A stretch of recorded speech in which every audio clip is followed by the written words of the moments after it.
Hello friends, welcome back to my YouTube channel coding for you.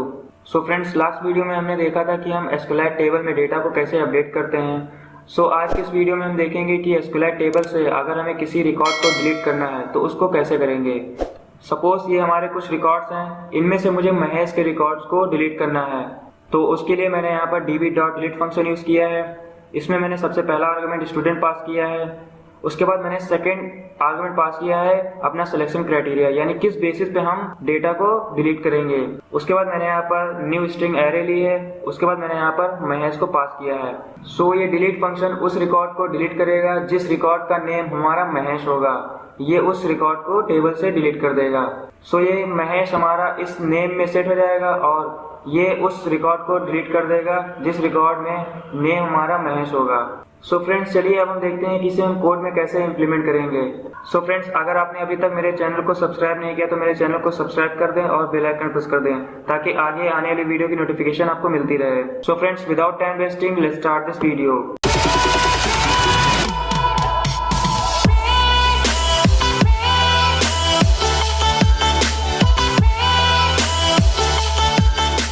So friends, हम Android studio में आ चुके हैं। So friends, last video में हमने देखा था कि हम टेबल में डेटा को कैसे अपडेट करते हैं। सो फ्रेंड्स, आज की इस वीडियो में हम देखेंगे कि अगर हमें किसी रिकॉर्ड को डिलीट करना है तो उसको कैसे करेंगे।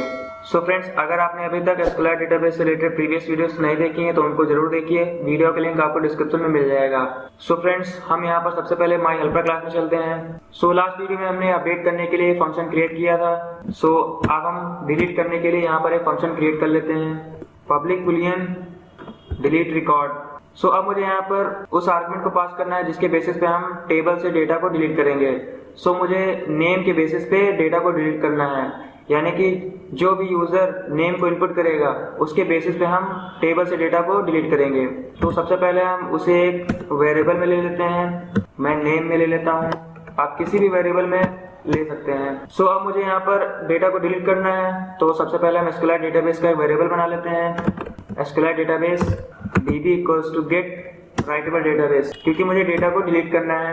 अब हम यहाँ पर सबसे पहले उस रो को सिलेक्ट करेंगे जिस रो को मुझे डिलीट करना है। तो उसके लिए यहाँ पर हम क्वेरी लिख लेते हैं, cursor equals to db dot raw query select asterisk from student where name equals to question mark comma new string. अब मुझे इस नेम को यहाँ पर पास करना है क्योंकि मुझे नेम के बेसिस पे डेटा को डिलीट करना है। अब मैं चेक कर लेता हूँ, if cursor dot gate count is greater than 0, यानी अगर कोई रिकॉर्ड मिला तो अब हम उस रिकॉर्ड को डिलीट करेंगे। db डॉट डिलीट टेबल का नाम स्टूडेंट। अब यहाँ पर सिलेक्शन क्राइटेरिया देना है, यानी किस बेसिस पे हम डेटा को डिलीट करेंगे, where name equals to comma new string, और यहाँ हम नेम को पास कर देते हैं, यानी जो भी यूजर नेम को इनपुट करेगा उसके बेसिस पे हम डेटा को डिलीट करेंगे। सो हम यहाँ पर चेक कर लेते हैं, इफ r इक्वल्स टू -1, यानी अगर हमारा डेटा डिलीट नहीं हुआ सो हम यहाँ पर फॉल्स रिटर्न कर देंगे। एल्स, यानी अगर हमारा डेटा डिलीट हो गया है तो हम यहाँ पर ट्रू रिटर्न कर देंगे। और इस इफ के बाद, यानी कि अगर हमें कोई रिकॉर्ड नहीं मिला है तो यहाँ पर हम फॉल्स रिटर्न कर देंगे। सो मैंने यहाँ पर डिलीट की कोडिंग कंप्लीट कर ली है। सबसे पहले मैंने यहाँ पर एसक्यूएल डेटाबेस का वेरिएबल बना लिया है। उसके बाद मैंने यहाँ पर क्वेरी लिखी है किस डेटा को मुझे डिलीट करना है। सो मैंने यहाँ पर सबसे पहले उस रिकॉर्ड को सिलेक्ट किया है जिस रिकॉर्ड को मुझे डिलीट करना है, select asterisk from student where name equals to, यानी कि उस रो को सिलेक्ट करो जिस रो का नेम इस नेम से मैच हो जाए, उस रो को सिलेक्ट कर लो। सो मैंने यहाँ पर चेक किया है, if cursor dot gate count is greater than 0, यानी कि अगर इस नेम से रिलेटेड कोई भी रिकॉर्ड मिला है तो उस रिकॉर्ड को मुझे डिलीट करना है। सो इसके अंदर मैंने यहाँ पर सबसे पहले टेबल का नाम पास किया है, फिर मैंने यहाँ पर वेयर क्लॉज को पास किया है, यानी किस बेसिस पे मुझे डेटा को डिलीट करना है। सो ये नेम इस नेम में सेट हो जाएगा और ये उस रिकॉर्ड को डिलीट कर देगा। सो उसके बाद मैंने यहाँ पर चेक किया है, इफ r इक्वल्स टू -1, यानी कि अगर डेटा डिलीट नहीं हुआ है सो मैंने यहाँ पर फॉल्स रिटर्न किया है, एल्स मैंने यहाँ पर ट्रू रिटर्न किया है। और अगर हमें कोई भी रिकॉर्ड नहीं मिला है इस नेम से रिलेटेड तो मैंने यहाँ पर फॉल्स रिटर्न किया है। सो अब यहाँ देखिए, अपडेट की कोडिंग और डिलीट की कोडिंग में माइनर सा डिफरेंस है। वो ये है कि हम अपडेट की कोडिंग में यहाँ पर टेबल के नेम के बाद हम यहाँ पर वैल्यूज को पास करते थे क्योंकि मुझे वैल्यूज को अपडेट करना था, और डिलीट की कोडिंग में हम यहाँ पर स्टूडेंट के बाद सिर्फ हम वेयर क्लॉज को पास करते हैं। सो फ्रेंड्स अब चलिए हम users.xml फाइल में चलते हैं। सो यहाँ पर मैंने डिलीट बटन को इंसर्ट कर लिया है जिसकी आईडी है डिलीट बटन। सो अब users.java फाइल में चलते हैं। सो यहाँ मैंने डिलीट बटन को यहाँ पर टाइपकास्ट कर लिया है। सो अब हम इन्हें मिनिमाइज कर देते हैं और इस डिलीट बटन के क्लिक पर हम उस डेटा को डिलीट करेंगे। तो सबसे पहले हम यहाँ पर ऑन क्लिक मेथड क्रिएट कर लेते हैं। सो अब हम यहाँ पर उस नेम इनपुट बॉक्स की वैल्यू को एक वेरिएबल में स्टोर कर लेंगे। सो मैंने यहाँ पर लास्ट वीडियो में उसे यूज़ किया था, तो मैं इसे यहाँ से कॉपी कर लेता हूँ और इसे मैं यहाँ पर पेस्ट कर देता हूँ। सो मैंने नेम इनपुट बॉक्स की वैल्यू को यूज़र नेम में स्टोर कर दिया है। सो अब हम यहाँ पर डिलीट फंक्शन को कॉल करेंगे boolean I equals to helper dot delete record. तो अब हम यहाँ पर इस यूज़र नेम को पास कर देंगे इस फंक्शन के आर्गुमेंट में, क्योंकि मुझे इसी के बेसिस पे मुझे डेटा को डिलीट करना है। सो मैंने इसे यहाँ पर पास कर दिया है।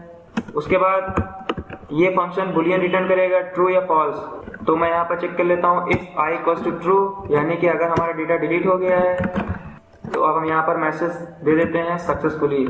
एल्स अगर डेटा डिलीट नहीं हुआ है तो अब हम यहाँ पर मैसेज दे देते हैं फेल टू डिलीट। तो सबसे पहले मैंने यहाँ पर उस इनपुट बॉक्स की वैल्यू को यहाँ पर यूज़र नेम में ले लिया है और मैंने उस यूज़र नेम की वैल्यू को यहाँ पर इस फंक्शन में पास कर दिया है। उसके बाद मैंने चेक किया if r equals to true, यानी कि अगर डेटा डिलीट हो गया है। सो मैंने यहाँ पर सक्सेसफुली का मैसेज शो किया है, एल्स मैंने यहाँ पर फेल टू डिलीट का मैसेज शो किया है। सो फ्रेंड्स हमने डिलीट की कोडिंग कंप्लीट कर ली है। तो चलिए अब हम इस एप्लीकेशन को रन करते हैं और देखते हैं कि हमारी एप्लीकेशन प्रॉपर्ली वर्क कर रही है या नहीं। सो फ्रेंड्स अगर आपने अभी तक मेरे चैनल को सब्सक्राइब नहीं किया तो मेरे चैनल को सब्सक्राइब कर दें और बेल आइकन प्रेस कर दें ताकि आगे आने वाली वीडियो की नोटिफिकेशन आपको मिलती रहे। सो फ्रेंड्स मेरी एप्लीकेशन ओपन हो गई है। तो यहाँ पर हम सबसे पहले देख लेते हैं कि हमारे पास कौन कौन से रिकॉर्ड्स हैं। तो ये कुछ रिकॉर्ड्स हैं जो हमारे एसक्यूएल टेबल में स्टोर्ड हैं। सो यहाँ पर हम सबसे पहले अमन के रिकॉर्ड को डिलीट करते हैं। सो यहाँ पर मैं नेम को पास कर देता हूँ अमन और डिलीट पर क्लिक करता हूँ। सक्सेसफुली हमारा डेटा डिलीट हो गया है। सो देखिए यहाँ से अमन का रिकॉर्ड डिलीट हो गया है। सो अब मैं यहाँ से महेश के रिकॉर्ड को डिलीट करता हूँ। सो मैं यहाँ से नेम को चेंज करके कर देता हूँ महेश, डिलीट सक्सेसफुली। सो देखिए यहाँ से हमारे महेश का रिकॉर्ड डिलीट हो गया है। सो इस तरह से हम एसक्यूएल टेबल से डेटा को डिलीट करते हैं। So friends I hope all of you understand how to delete record from SQL table. So friends अगर ये वीडियो आपको पसंद आती है तो इसे लाइक करिए और अपने दोस्तों के साथ शेयर करिए। और फ्रेंड्स अगर आपने अभी तक मेरे चैनल को सब्सक्राइब नहीं किया तो मेरे चैनल को सब्सक्राइब कर दें और बेल आइकन प्रेस कर दें ताकि आगे आने वाली वीडियो की नोटिफिकेशन आपको मिलती रहे। सो फ्रेंड्स मिलते हैं नेक्स्ट वीडियो में किसी नए टॉपिक के साथ and I will see you in next time.